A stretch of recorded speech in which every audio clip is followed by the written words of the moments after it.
yako. Ni kweli umetengwa na ndugu, oh, ni kweli mapito magumu we.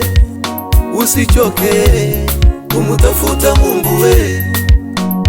Ujue wewe ni kama Daudi, uko polini kuchunga kondoo.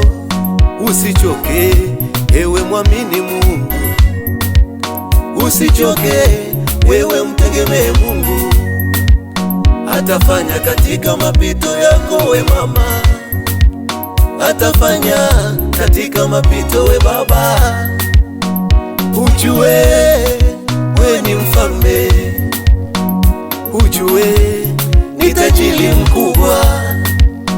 Ewe muamini Mungu, ewe muamini Baba, ewe muamini Yesu katika mapito yako. Bado Mungu anafanya kazi, bado Mungu anafanya kazi, katika mapito yako. Bado Mungu anafanya kazi. Usikate tamaa, Mungu yuko nawe.